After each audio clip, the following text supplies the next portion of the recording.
Glória a Deus. Meus irmãos, boa noite. Graça e paz da parte do Senhor Jesus, amém? Quem hoje se encontra feliz de estar aqui hoje nesse lugar? Que bom que você está feliz.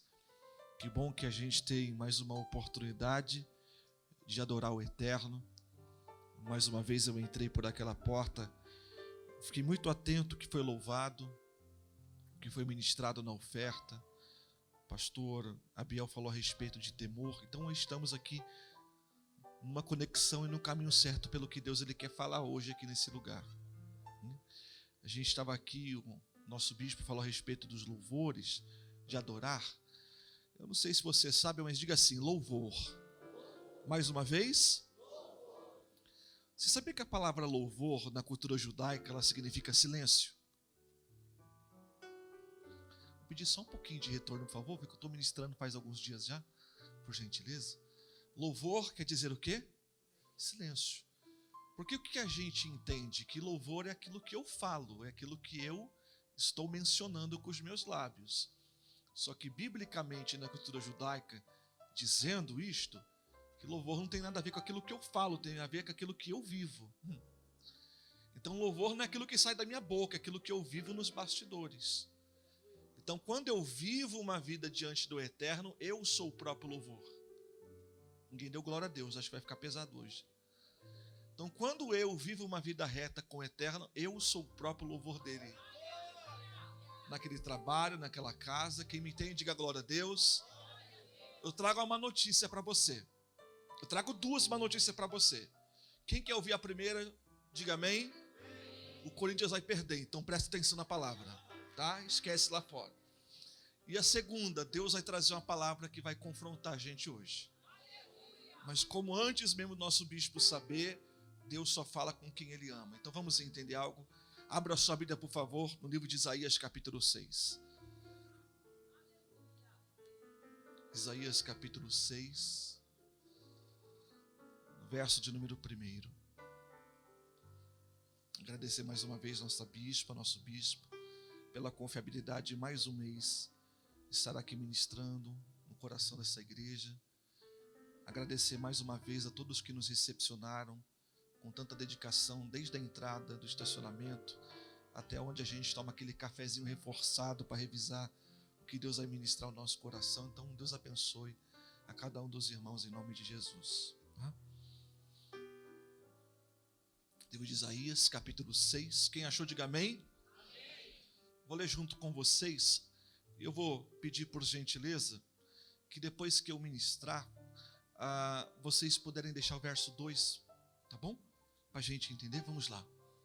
E no ano em que morreu o rei Uzias, eu vi o Senhor assentado num alto, e ali o texto fala, exaltado, ou em algumas traduções, sublime trono. E a aba de suas vestes enchia o templo. Verso 2. Grave esse verso. E acima dele estavam serafins. Cada um deles tinha 6 asas. Quantas asas? 6 asas. Com 2 cobriam o rosto, com 2 cobriam os pés, e com 2 eles voavam. Verso 3. E eles proclamavam uns aos outros, dizendo, Kadosh, Kadosh, Kadosh, Santo, Santo, Santo é o Senhor dos exércitos, e toda a terra está cheia da sua glória. Verso 4. Ao som das suas vozes, os batentes das portas tremeram, e o templo ficou cheio de fumaça.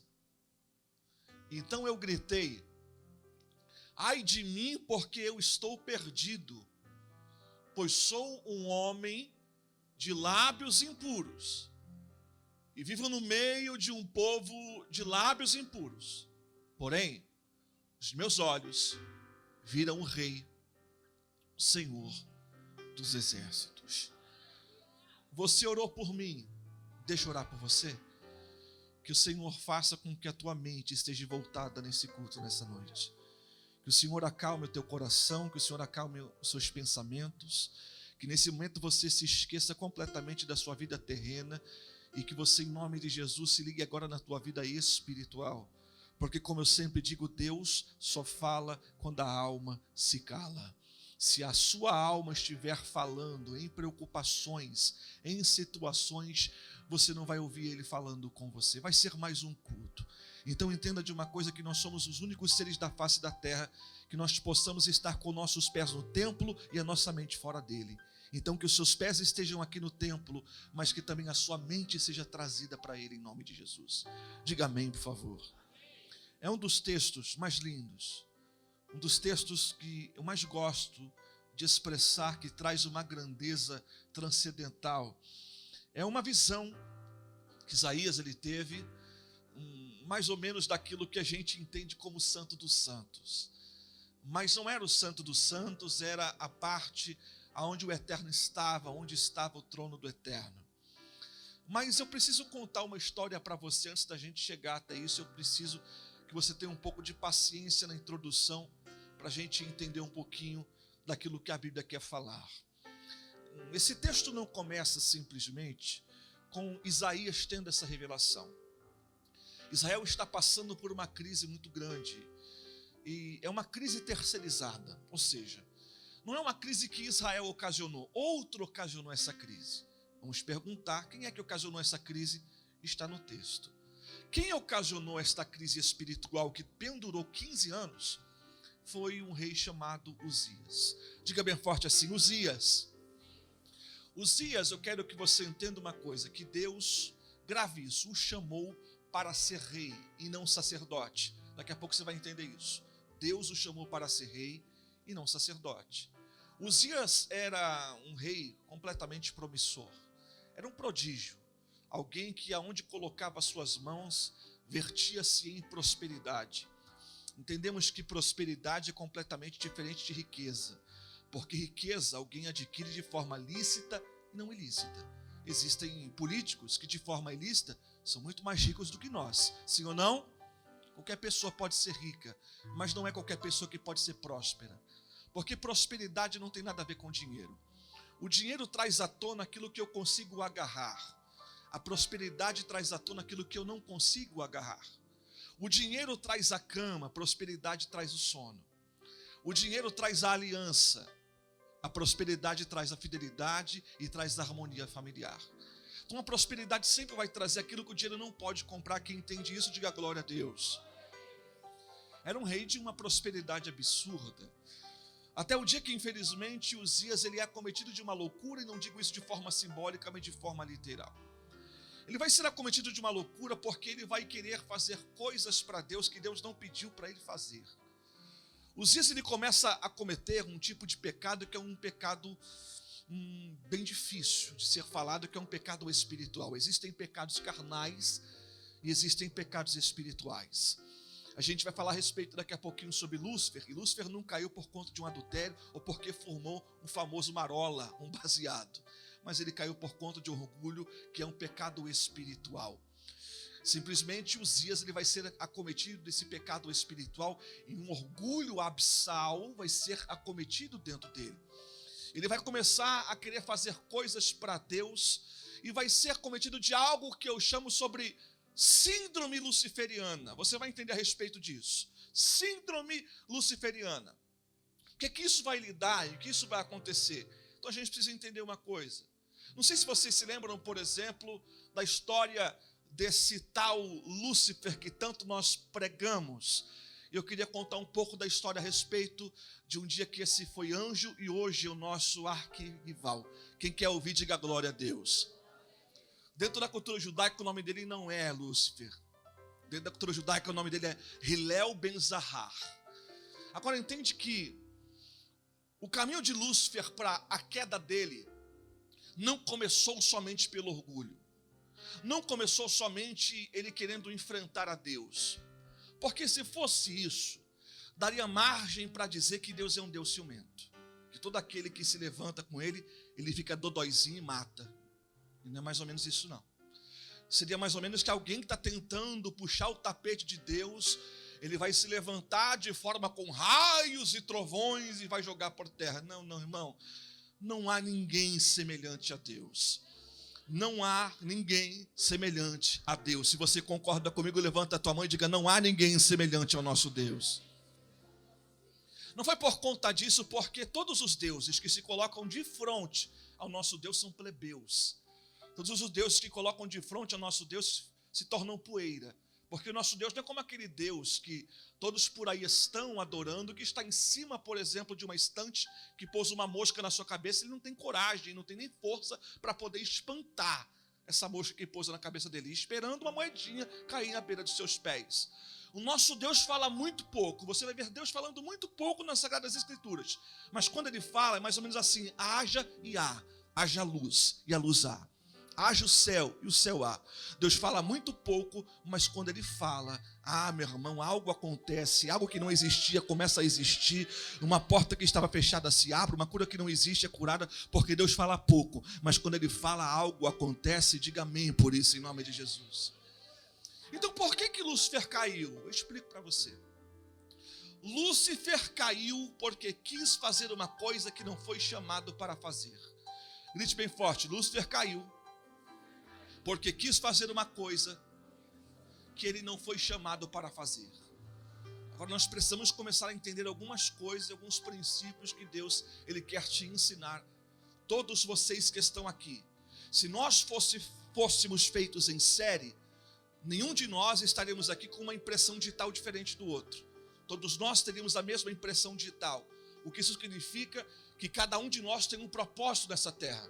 Cada um de nós nascemos de milhões e milhões e milhões de espermatozoides que brigaram, ficaram à beira do caminho, e nós fomos vencedores, escolhidos, eleitos por Deus para estar vivendo aqui nessa terra. O grau de periculosidade e o maior mal, o maior sofrimento humano não é só de viver, é não descobrir por que vivo. Repito mais uma vez: o maior grau de sofrimento do ser humano não é viver. Porque quando você sofre sabendo por que você está sofrendo, é outra coisa. Agora, quando você sofre não sabendo por que você está sofrendo, já é outra coisa. Quando você descobre o teu propósito, quem me entende, diga glória a Deus. Quando você descobre o seu sentido de viver, quando você descobre que parte do quebra-cabeça de Deus você está, fica muito mais fácil você passar por essa existência, passando por lutas, por problemas e adversidades. A grande crise está nisso que eu vou pregar para você nesse começo, que muitas das vezes nós estamos caindo dentro desse pecado da síndrome luciferiana. Queremos fazer uma coisa que não fomos chamados para poder fazer. Agora vamos entender uma coisa, quem me ouve diga glória a Deus. Qual é o chamado de Lúcifer? Eu explico para você. O que ele foi feito para poder fazer? Qual é o chamado central? Qual é a parte em que Lúcifer caía dentro do céu? Primeiro, Lúcifer foi chamado para ser querubim. Diga assim, querubim. Querubim, para você entender, é um tipo de anjo que, primeiro, para você entender, ele tinha 8 asas. Quantas asas? Quantas asas? Salmos 99 fala a respeito que querubim, o chamado dele era ser carruagem de Deus. Como assim? Não sei se você se lembra, por exemplo, na inauguração do templo, não sei se você sabe, aonde até mesmo o louvor que foi redigido por Asaf naquele dia, Asaf demorou mais de 12 anos para compor o louvor do templo. Não foi água corriqueiro, não foi água de repentemente escrito às coxas. 12 anos para alguém compor um louvor para tocar. É alguém compondo, orando. Jesus está bom? Não, eu apago de novo. É alguém compondo. E no dia, o texto diz que quando eles começaram a entoar esse louvor, Deus monta na asa de um querubim e vai ouvir o que eles estão louvando bem de perto. Então entende-se disso, que um querubim é carruagem de Deus. Carruagem nunca esteve acima do rei. Carruagem sempre esteve abaixo do rei. Já é uma grande glória carregar Deus nos seus ombros, metaforicamente. Carregar a presença acima de você já é um grau de maravilha tremendo. Agora entende-se isso, que Lúcifer foi chamado para estar abaixo de Deus. Simplesmente vai dizer também, lá no livro de Ezequiel, que o Senhor confeccionou para Lúcifer uma roupa com mais de 9 tipos de pedras preciosas. Não vai dar para mim explicar o significado de cada pedra. A gente vai sair daqui mais de 3 horas da manhã. E você já está com cara de cantina que eu estou vendo. Olha para mim. Quem me ouve, diga amém, por gentileza. 9 tipos de pedras preciosas que são confeccionadas nessa roupa. Agora entende-se disso, que os grandes hebraístas vão dizer que cada passo que Lúcifer dava era som de músicas, som de louvores, som de cordas, de sopros, de persuasão, de percussão, perdão. Era cada passo, não era simplesmente uma escala como o nosso querido irmão está fazendo, ou como o louvor que a gente repete às vezes. Não, era cada passo um louvor diferente. Você está começando a compreender a magnitude desse ser? Quem está comigo aqui nesse texto, diga glória a Deus. O texto vai dizer que Lúcifer, ele andava perto, próximo das pedras afogueadas. O que são pedras afogueadas? Eram pedras que ficavam abaixo do trono de Deus.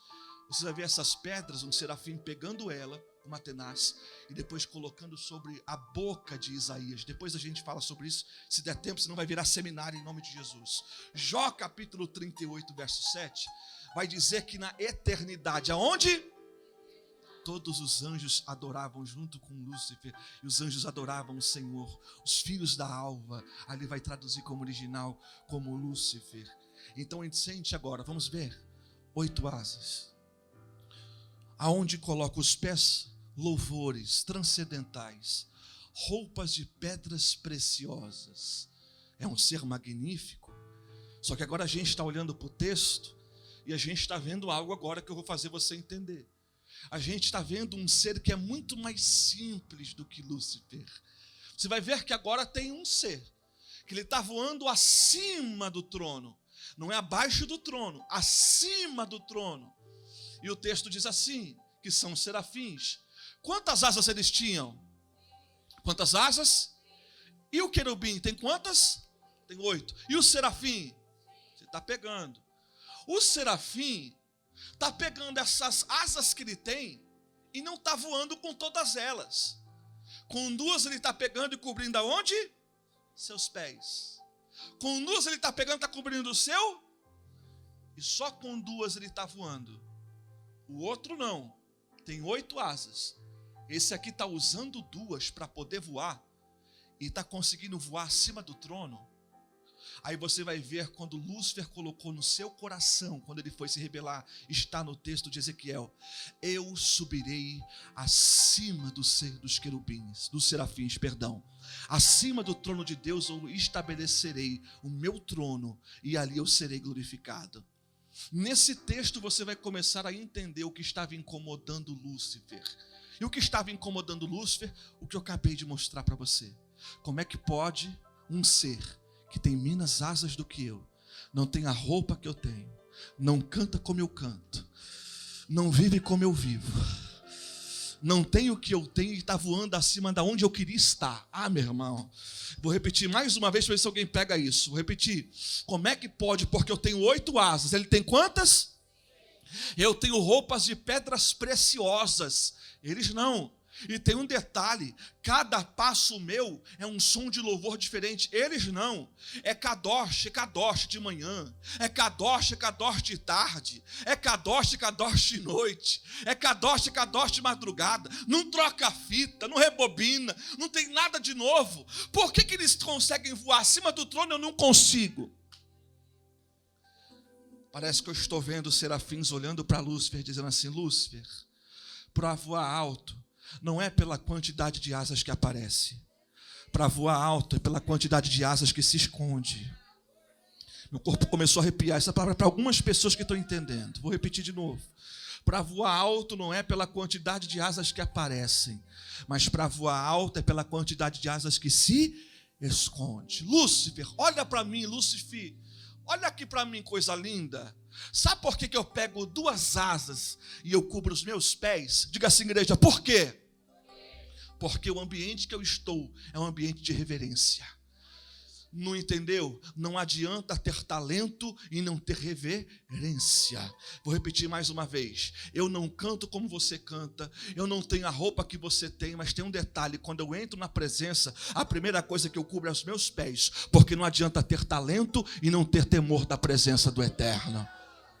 Olhe para o irmão e diga assim: o primeiro aprendizado, fala para ele, para voar alto, fala bem forte, primeira chave para você voar aonde nunca conseguiu voar é essa. Não adianta ter uma boa ideia, não adianta você ter talento, não adianta você ter diploma, não adianta se você não tiver temor dentro do seu coração. Eu já vi algumas pessoas que são pessoas talentosíssimas. Existem pessoas que você tem chamado. Existem pessoas que já era para você estar voando alto há muito tempo. Mas Deus não pode te abençoar, porque você tem uma síndrome no teu coração, que quando você começa a abençoar, a primeira coisa que você faz não é ir para o templo agradecer, é ir para o Instagram para cutucar. Meu Deus, vou repetir de novo. Existem pessoas que na primeira conquista, ao invés de vir para o templo para glorificar, já marca churrasco para convidar a família toda. E não é simplesmente para glorificar, não. É para mostrar o que eu ganhei, é para mostrar que eles desdenharam de mim. Olha onde eu cheguei, olha o salário que eu tenho, olha o carro que eu tenho, olha o apartamento que eu tenho, olha o diploma que eu tenho. Trago uma má notícia para você: você é só mais um querubim. Está aqui e de repentemente tem talento, mas não vai chegar a lugar nenhum. Mas há alguém que entrou aqui, que talvez não tem tanto talento, não sabe falar direito. Há alguém que entrou aqui, não tem tantas boas ideias. Há alguém que entrou aqui, que dentro daquela empresa, talvez você não é o mais bem cotado, mas aonde você vai, você está cobrindo os seus pés. Eu vi o pastor pregando, dizendo assim: eu trabalho de Uber, mas o meu Uber, quando eu entro nele, não é mais um Uber, é um templo de evangelização. Tem pessoas que você está aqui, eu não estou dizendo para você virar um crente apitolado, de você pregar lá no teu trabalho 24 horas, até porque você não é pago para evangelizar, é pago para trabalhar. Mas as pessoas precisam olhar para você, e se elas olhar para você, será que elas veem a imagem do Espírito Santo ou a imagem sua, de uma pessoa arrogante, de uma pessoa que simplesmente está no templo, mas ainda não teve um encontro com a eternidade? Deus está dizendo hoje para essa igreja: se você vai abrir o teu comércio, primeira coisa, temor. Se você vai abrir hoje a tua loja de cílios, primeira coisa, temor. Se você vai hoje construir um projeto, a primeira coisa, tenha temor. Quem está me ouvindo, diga glória a Deus. Por quê? Porque a palavra do Eterno diz em Salmos que o Senhor revela os seus segredos para aqueles que o temem. Vira para o irmão e diga assim: o Senhor revela os seus segredos para aqueles que o temem. Eu estou profetizando em nome de Jesus, que se tiver temor no teu coração, e eu não estou dizendo que temor é medo, temor é respeito. Temor não é medo de ir para o inferno, porque crente que tem medo de ir para o inferno já está no inferno existencial. Agora eu estou falando de temor. Temor é respeito. Temor é você olhar e dizer: eu não quero envergonhar o nome do meu Pai que morreu por mim naquela cruz. Se você tiver temor no seu coração, se Deus, Ele derreteu o coração de Faraó, Deus pode derreter o coração daquele diretor. Deus pode derreter o coração daquele marido. Deus pode derreter o coração daquele filho. Talvez o que está faltando para você não é autoajuda, não é mais remédio, mas é você começar a ser cheio do Espírito Santo de Deus. Nós paramos de buscar a presença do Espírito Santo e começamos a buscar a ajuda de homens, começamos a buscar a ajuda de internet. Nós paramos de dobrar o joelho e perder meia hora na presença. Nós paramos de dobrar o joelho e perder uma hora na presença, dizendo: Espírito Santo, me encha, porque o Espírito Santo tem poder de fazer você vencer a pornografia. Você não precisa comprar um curso na internet de 10 passos para vencer a pornografia, porque de graça, dobrando o teu joelho, Ele vai te ajudar a sair da pornografia. Se você começar a gastar o teu tempo sendo amigo do Espírito Santo, o Espírito Santo vai começar a falar o coração de pessoas, o Espírito Santo vai começar a trabalhar no coração de pessoas, pessoas.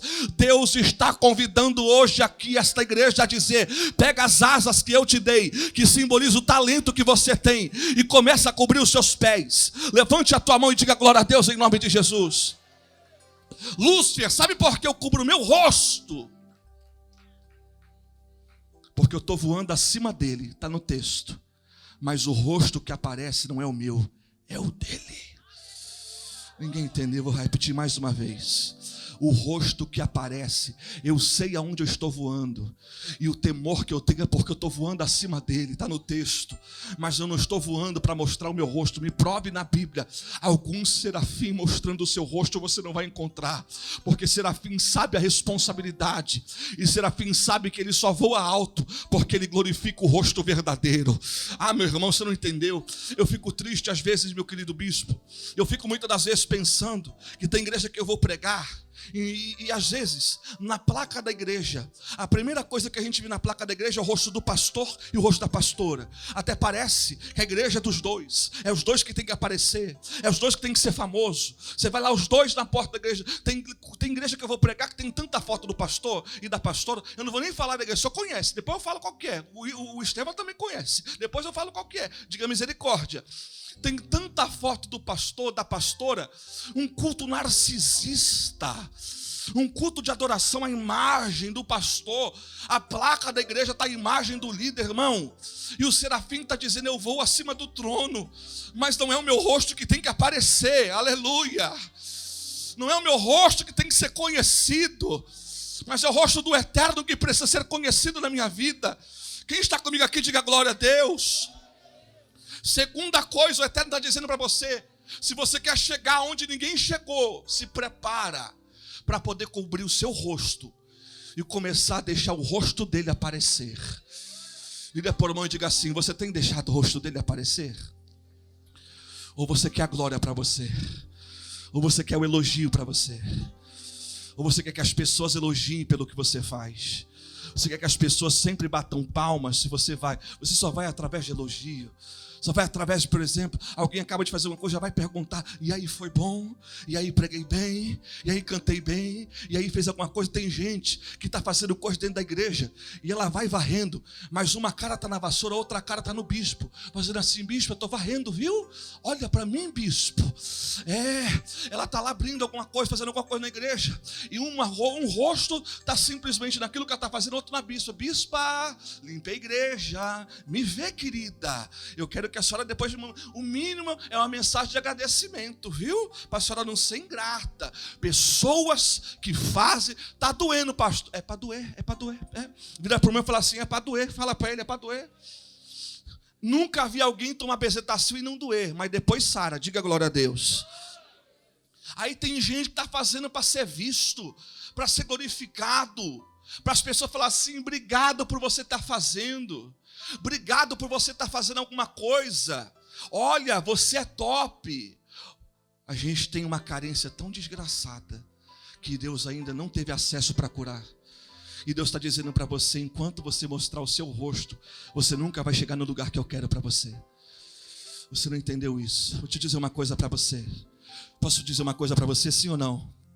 Um dia Pedro, ele acabou de pescar a noite toda. E Pedro estava cansado. Pedro conhecia de pesca como ninguém, meu querido pastor. Mas naquele dia ele não pescou nada. Ele voltou para casa cansado. Voltou para casa estressado. Mais ou menos assim, quando a gente pega aquele trânsito, volta para casa, tudo que a gente quer é chegar em casa, tomar banho. Alguns não tomam banho, diga misericórdia. Mas alguns tomam banho, diga aleluia. Alguns tomam banho e tudo que quer é tomar um banho, abraçar o filho, deitar, tomar um chá, abrir um livro, ou ver um pouquinho, se lá você quer descanso. Pedro estava doido para descansar porque a noite foi terrível.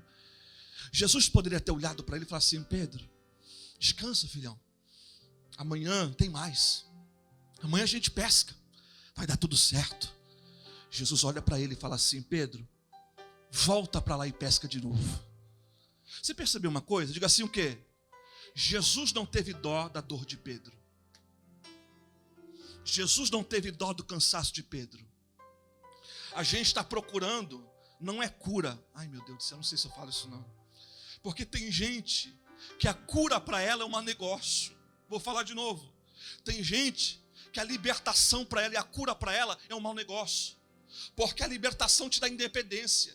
E tem gente que não quer ser independente. Quer ver os filhos tratando ela como uma doentinha. Quer ver os filhos lá tratando ele como dependente. Porque a libertação te dá independência. Faz você caminhar com as suas próprias pernas. E nem todo mundo quer libertação. Quem me ouve, diga glória a Deus. Diga bem forte, a libertação me concede independência. A doença me concede atenção. E tem gente que é um bom negócio ficar doente para ela. Jesus olha para isso e fala assim, volta para lá. Jesus foi frio. E eu começo a dizer uma coisa para você. Vai ter horas que você vai esperar o céu olhar para a sua dor. Ele não vai estar nem aí para a sua dor. Vai ter horas que você vai querer um refrigério e falar assim, olha para cá, Jesus, está doendo tanto. Sabe o que Jesus vai fazer? Vai virar as costas para você. Sabe por quê? Porque se ele faz o que você quer, você nunca vai ter acesso à grande pesca. Ah, irmão, você não pegou isso. Se Pedro volta para casa e dorme, ele não teria tido acesso à grande pesca, aos grandes peixes que chegou sobre a vida dele e mudaram o patamar de pescador. Vira para o irmão que está do teu lado e diga assim, você não sabe o que te espera. Tem gente que é assim, aí há uma grande diferença de pessoas. Quando vem o dia mau, existem pessoas que vêm para a presença, outras pessoas vão para casa. E quando você vai para casa, você vai descansar. Mas quando vem para a presença, você vem para romper. Vira para o irmão e diga assim para ele, não para por conta de um momento ruim. Você está desanimado, irmão? Fala para ele, não para por conta de uma noite ruim. Fala para ele assim, você não sabe o que te espera lá na frente. Levante a tua mão em nome de Jesus. Mesmo que você vier e ninguém te abraçar, venha. Se Deus não usar ninguém para falar o teu coração, venha. Porque é o próprio Deus que vai às vezes fechar o céu. Porque é Deus dizendo para você, se eu fizer tudo o que você quer, você vai se tornar um filho mimado. Você se lembra, por exemplo, aquele homem coxo, Atos capítulo 3, que estava diante do templo pedindo esmola. Quando Pedro vai chegar, ele vai estender as mãos e vai pedir esmola. Aí Pedro olha para ele e fala assim, eu não tenho dinheiro, eu não tenho nem ouro e eu também não tenho prata, mas eu tenho algo que você precisa, algo que vai mudar a sua vida. Tem gente que está aqui acostumado a esmola. Esmola você ganha hoje e termina amanhã, mas o que Deus tem para a tua vida, o que Deus tem para poder fazer. O céu está gritando no meu coração que alguém está próximo de parar, porque não conseguiu pescar nada a noite toda. O céu está gritando no meu coração que alguém está próximo de ir embora, desanimado, porque não tem tido resposta. Você está lutando contra essa depressão, você está lutando contra esse problema, você está lutando contra esta situação dentro do teu casamento. Aí Jesus está chegando para você e está dizendo, ei, não vou colocar gotinhas de milagre na sua doença, não, eu vou fazer você voltar para o local da tua dor, porque você vai romper no meio da tua vergonha, no lugar aonde você vai ter vergonha, e no lugar que você teve vergonha, é o lugar aonde você vai ter a sua maior experiência com o eterno. Vou dizer novamente para alguém pegar essa palavra, no lugar aonde você teve a sua maior frustração, é o lugar aonde você vai ter o maior romper na tua vida. Quem crê nessa palavra, levanta a mão, dá um brado de glória, agora pode aplaudir em nome de Jesus de Nazaré.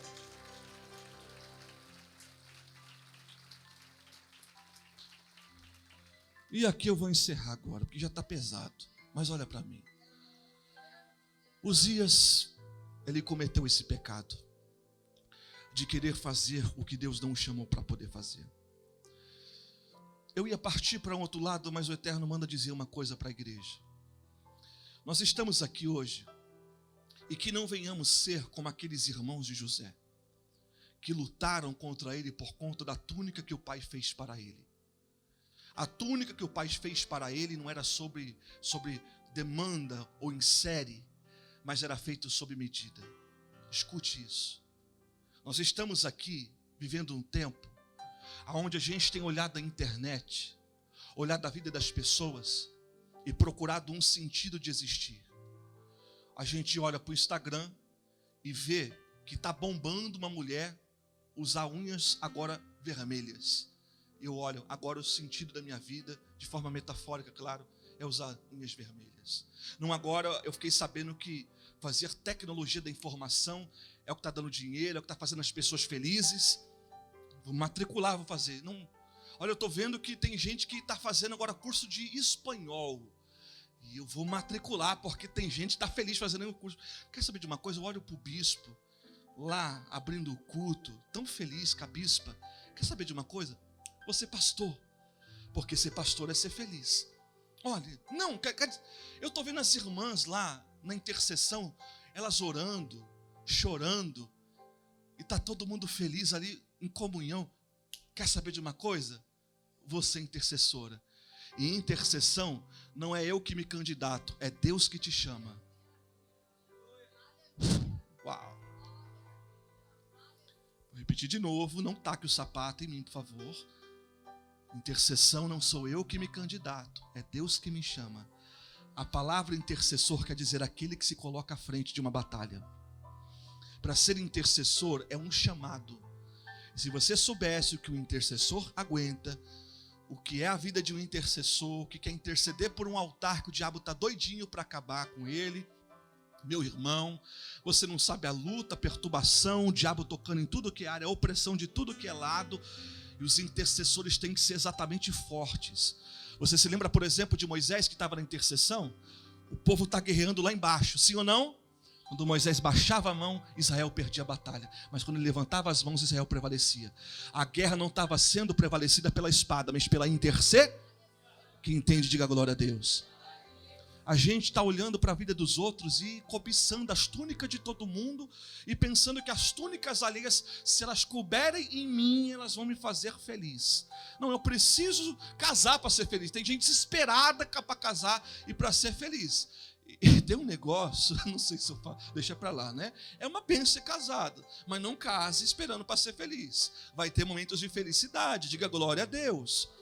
Ô bispo, o senhor já pensou em separar lá da sua esposa? Nunca pensei em separar, mas homicídio já pensei já. Diga misericórdia, diga. Pode dizer misericórdia. Acho que algumas irmãs com os irmãos também aqui, mas não é pecado. Pecado é você matar, mas não mata não. Diga glória a Deus, irmão. Olha para mim. Sabe qual é a diferença de José? É que José vivia próximo do pai. Escute isso. E os filhos que vivem próximo do pai, o pai sabe a medida certa da tua felicidade. Me arrepiei em dizer isso. Olha para o irmão que está do seu lado e diga assim, fala para ele, para de olhar para a vida dos outros e achar que a vida dos outros vai caber em você. Fala para ele, sai da rede social e vem para a presença, porque só o pai sabe a medida certa da tua felicidade. Só ele. Só ele. Vou terminar, agora eu posso voltar para o texto terminar. Uzias, ele comete um grande equívoco. Em um determinado momento da vida dele, eu vou encurtar para a gente correr, para não ficar cansativa a palavra.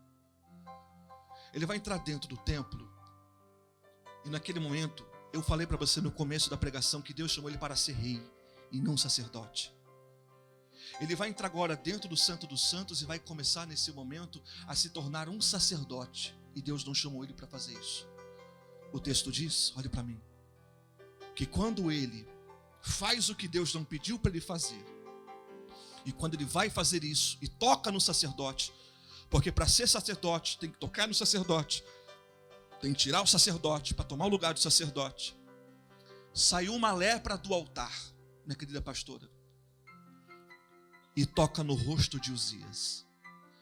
A lepra que está tomando conta dele é uma mancha branca que apareceu no rosto de Uzias. Existem várias lepras na Bíblia que você vai ver.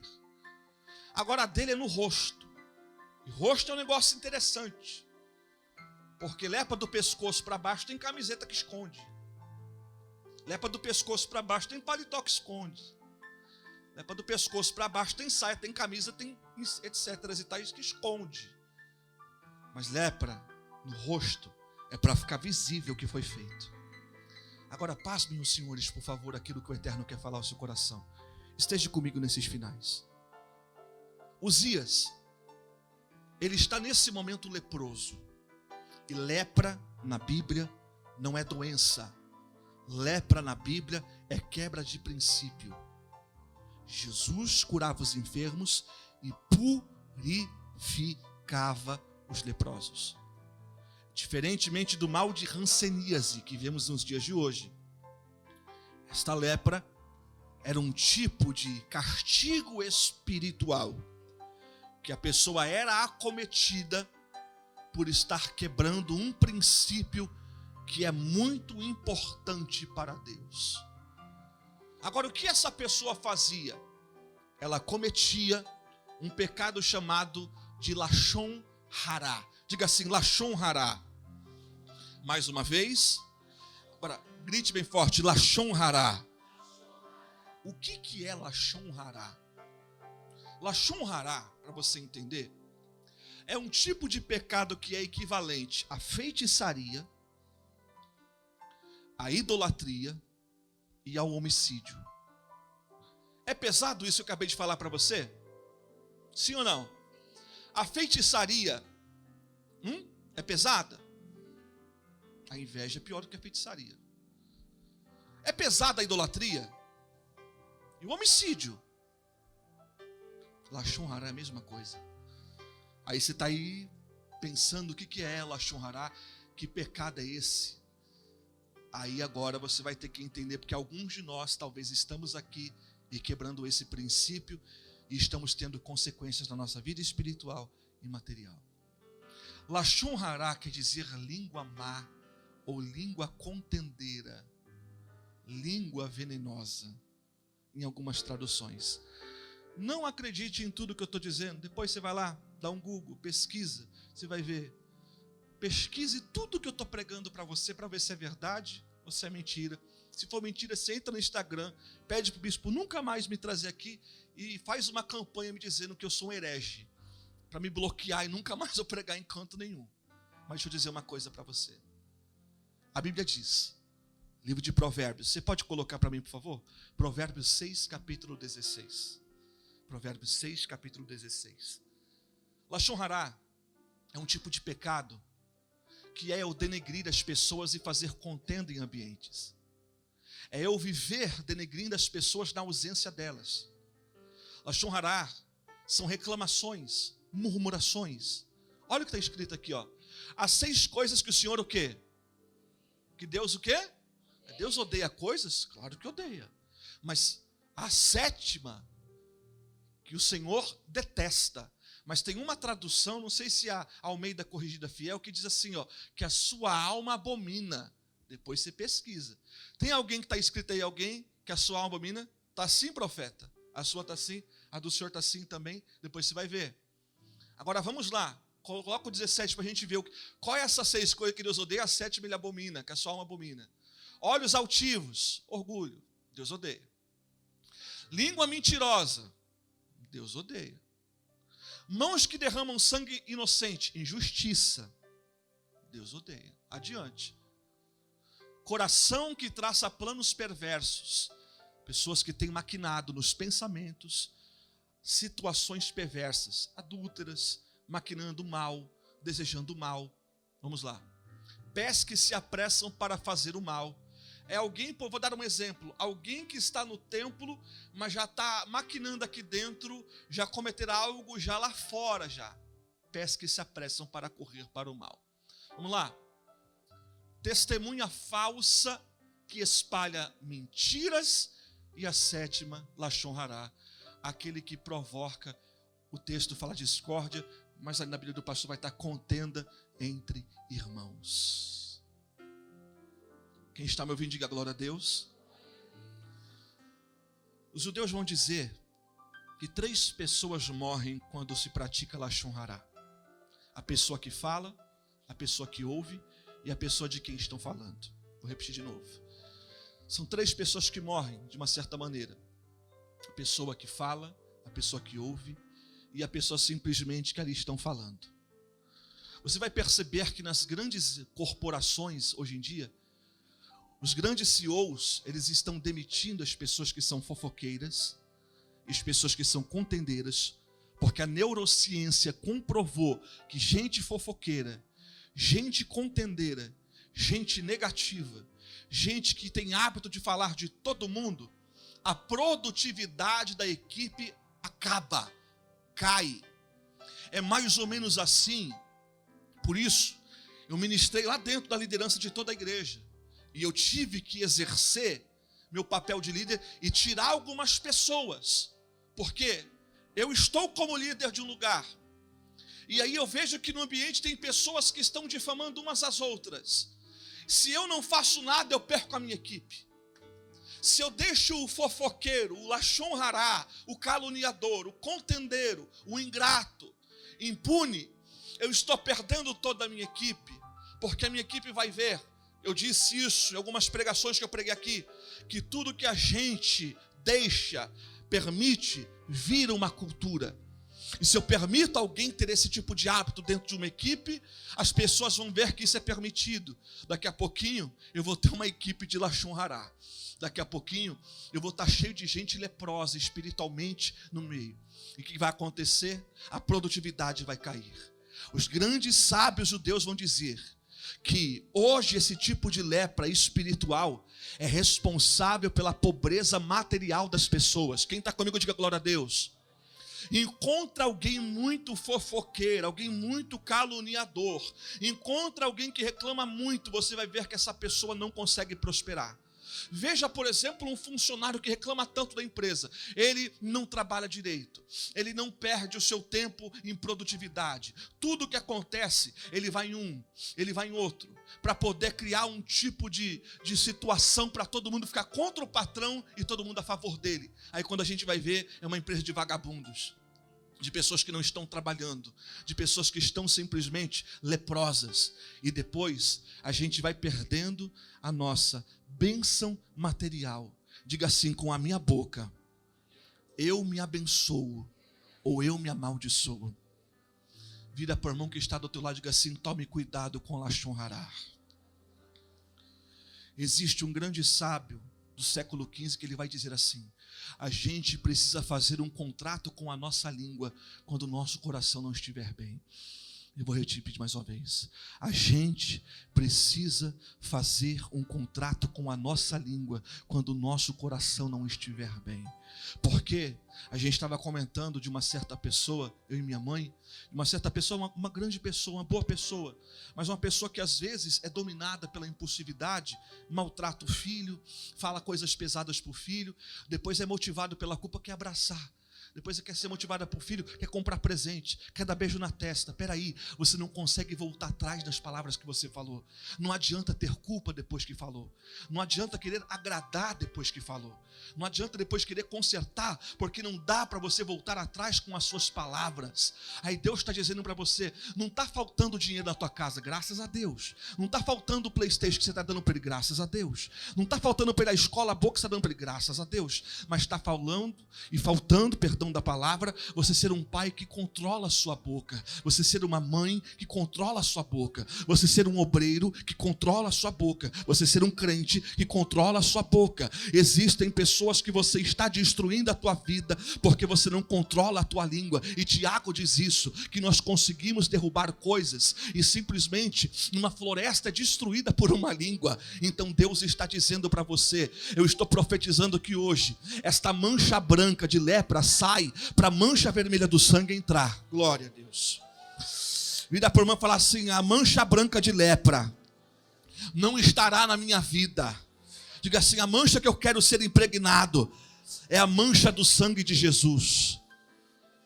Contendas.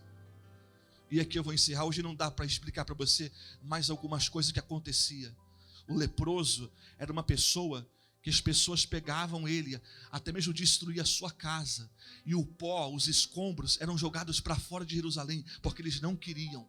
O leproso, eles davam como se fosse um sino, que onde ele passeava, ele tinha que gritar: leproso chegando, porque o lachon hará era tratado com severidade na palavra de Deus. Agora escute isso: Uzias foi para o leprosário, o homem que Deus chamou ele para ser rei. Quem me ouve, diga amém. O homem que Deus chamou ele para ser rei. Por que tem crente que não para em igreja nenhuma? Por que tem gente, e é mesmo a sociologia que diz isso, não é nem a teologia, a sociologia diz assim: se um crente em 3 anos passou por 3 igrejas ou mais, não é igreja que não presta. Por que o crente leproso, ele está em todos os lugares e não consegue se firmar? Porque o leproso, ele nunca percebe que o mal dele é ele mesmo. O leproso, ele sempre vai culpar que o mal dele é o próximo, é a igreja. Então ele sempre está trocando. E leproso não consegue congregar em templo, leproso só fica em leprosário. Quem me ouve, diga glória a Deus. 15 anos, o rei de Israel está morando dentro de um leprosário. O trono está vazio. Durante 15 anos, porque o trono de baixo está vazio, minha querida pastora, ninguém cultua mais. O templo é fechado, não tem mais louvor, não tem mais adoração, não tem mais palavra. Por quê? Porque o trono de baixo está vazio. O trono de baixo na cultura judaica vazio é sinal de falta de cobertura espiritual, é sinal de balbúrdia, bagunça espiritual. Só que aí o texto vai dizer da seguinte maneira, coloca por favor o capítulo 6, o verso 1 de Isaías novamente, por favor, em nome de Jesus. Aí você vai ver que algo está acontecendo. 15 anos, quantos anos? Quantos anos? Isaías 6, versículo 1. 15 anos sem o templo ser aberto. Aí vem Isaías, dentro do templo, e ele menciona essa palavra, meu pastor. No ano em que o rei Uzias morreu, eu vi o Senhor. Ele estava sentado em um alto e sublime trono. Você prestou atenção numa coisa, sim ou não? Que para o profeta ver o trono de cima, a lepra de baixo tinha que ter morrido.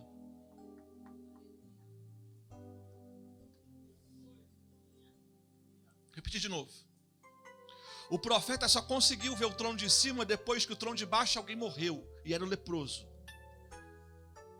Aí Deus está mandando dizer para você da seguinte maneira, posso falar ou não posso? Quer acessar o trono de cima? Mata a lepra do trono de baixo. Vira para o irmão que está do seu lado e fala assim, quer acessar o trono de cima? Mata a lepra do trono de baixo. Fala para ele, não dá para acessar o trono de cima e continuar com a lepra do trono de baixo. Jesus não vai te entregar azeite hoje, tá? Ele vai te entregar vassoura. Bispo, está me chamando de bruxa? Não, não é isso não.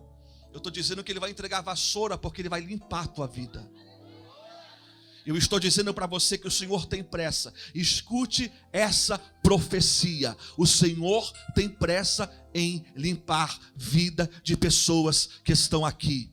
Não dá mais tempo de eu querer acessar o trono de cima e continuar com lepra no meu celular, que é o trono de baixo.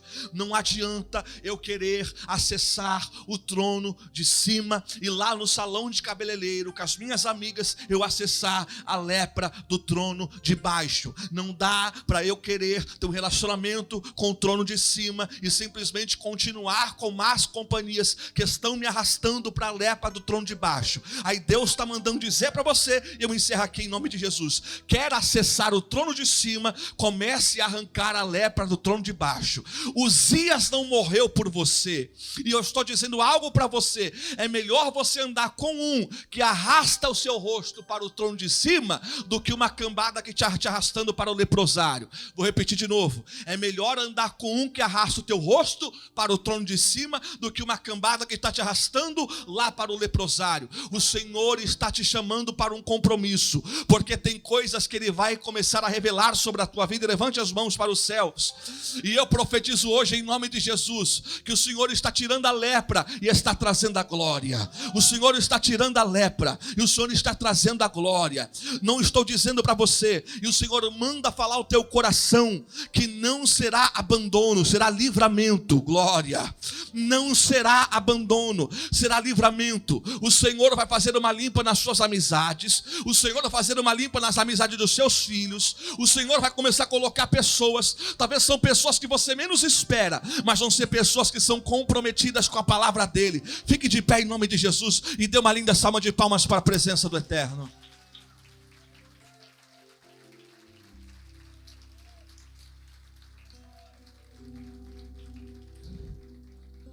Não dá tempo mais. Não dá tempo mais. Não dá tempo mais.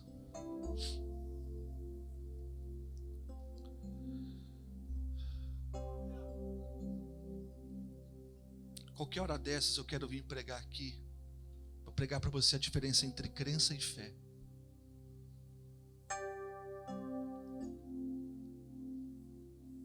Crença e fé, não dá.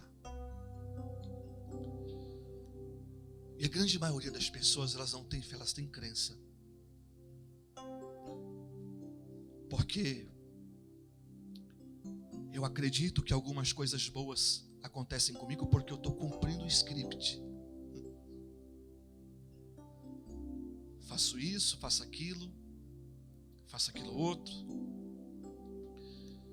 Aí eu estou construindo uma lista de coisas que eu estou cumprindo. E eu atrelo aquilo que está dando tudo certo na minha vida porque eu estou seguindo o script que me é cabível. Aí as coisas começam a dar errado, eu começo a pensar, deu errado porque eu não cumpri o script direito. Gente que tem crença não suporta quando vem o dia mau. A crença não suporta quando vem o dia mau.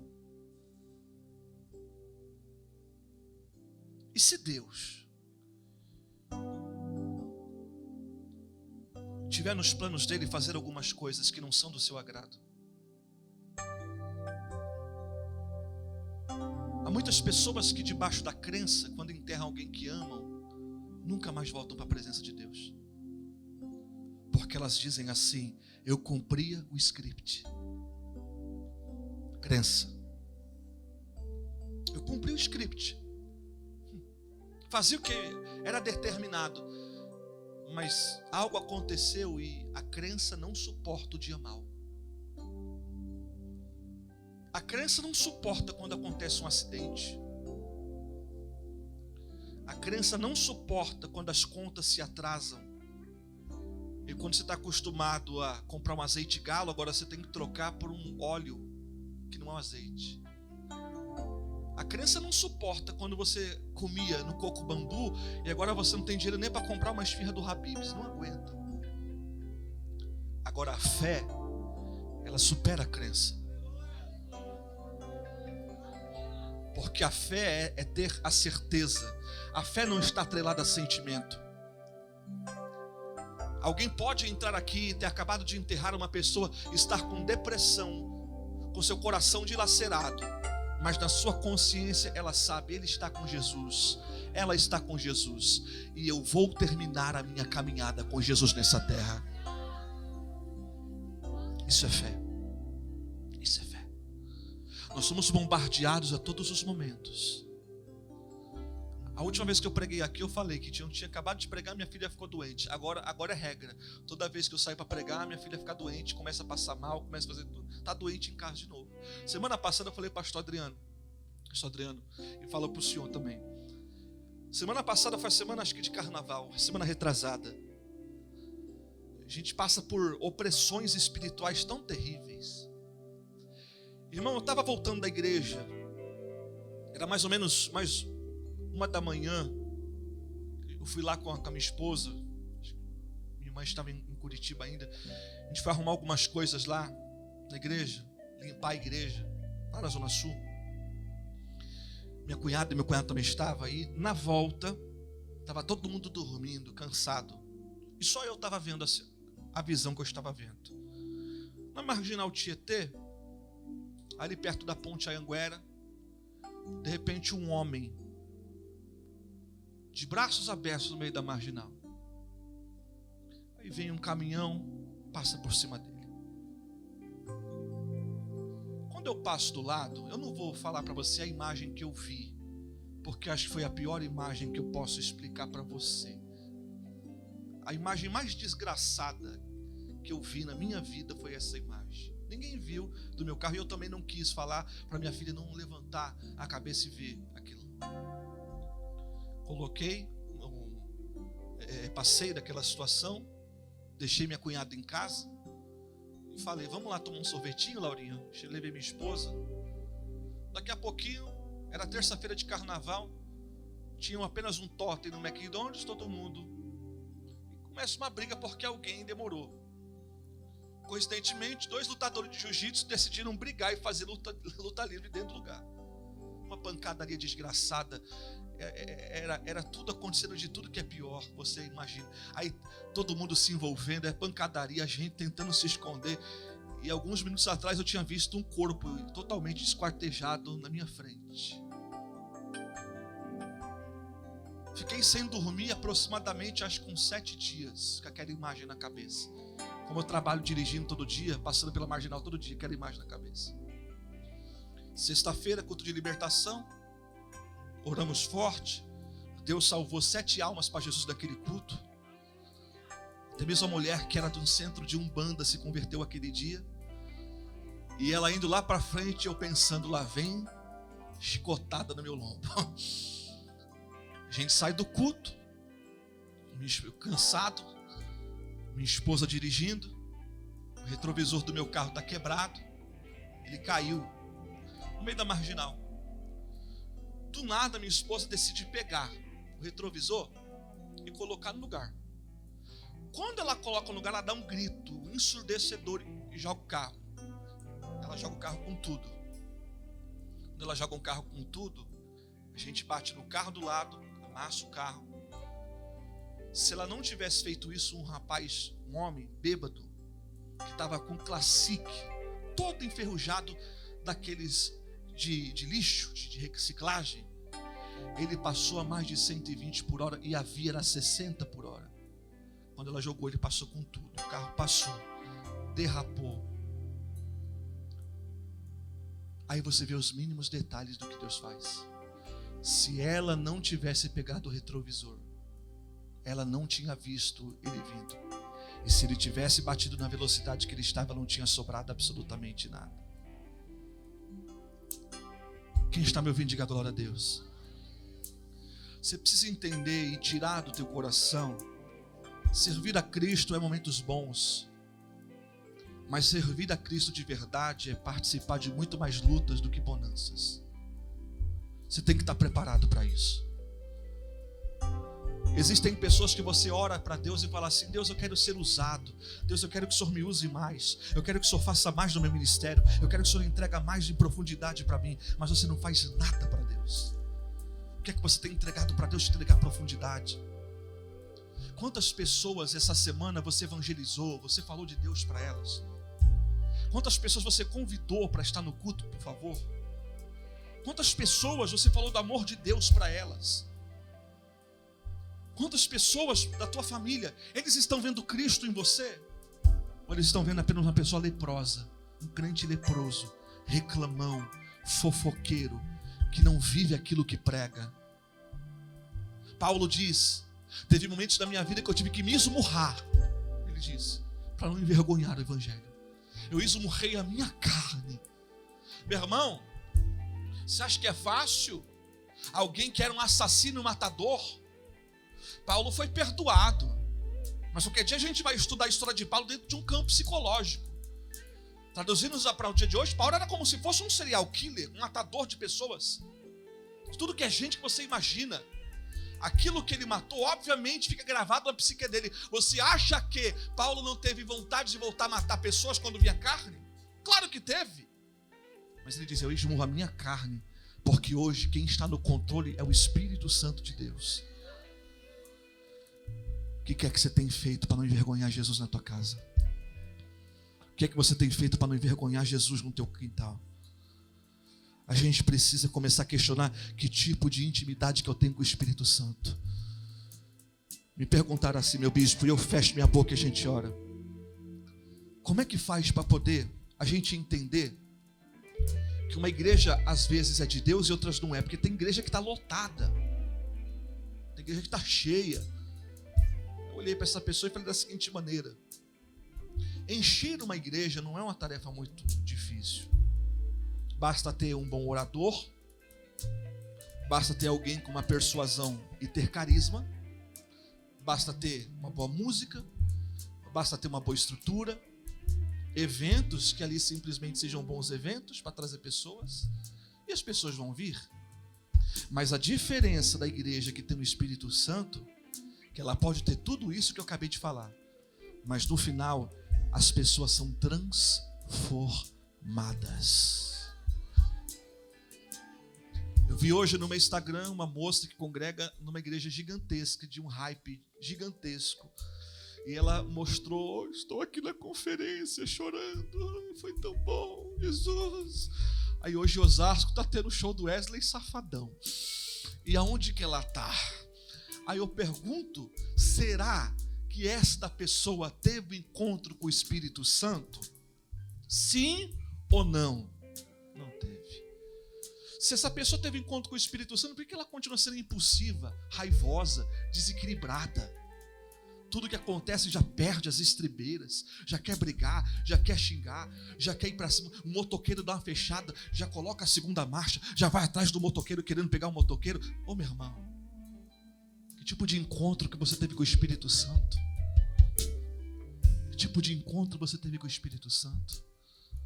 Isaías entrou dentro do templo, e escute, há 15 anos ninguém mais queria adorar, mas ele entendeu uma coisa: que quem perdeu o controle foi o trono de baixo.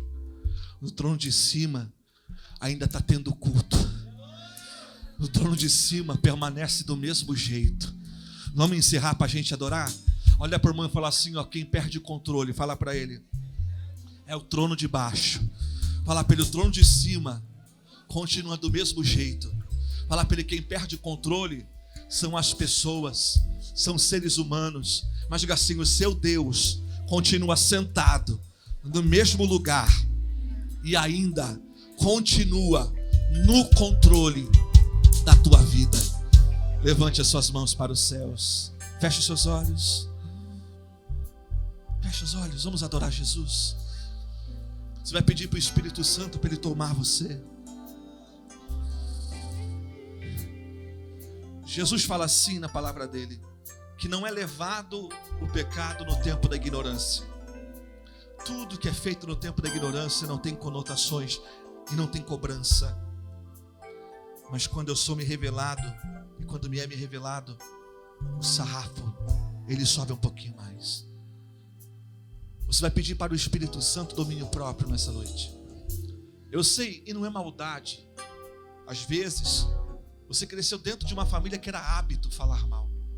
Você cresceu dentro de uma família que é hábito ser negativo. E como de cultura você herdou isso. Às vezes não é culpa sua e você nem percebia que você fazia isso. Só que hoje o Espírito Santo vai te dar força para você mudar. Existem mulheres que você tem excedido nas suas palavras, não tem agido com sabedoria no teu casamento. E você vai pedir ajuda ao Espírito Santo para que ele venha te dar domínio próprio. Existem homens que não têm tido paciência dentro de casa. Existem homens que têm sido talvez desequilibrados, têm sido truculento. E hoje você vai pedir ao Espírito Santo para que ele venha tocar em você em nome de Jesus. Feche os olhos. Em nome de Jesus, levante as suas mãos para os céus. Em espírito, em verdade. Nós vamos te adorar. Em espírito, em verdade, te adoramos, te adoramos. Em espírito, em verdade, te adoramos. Diga: Rei dos Reis, Rei dos Reis e Senhor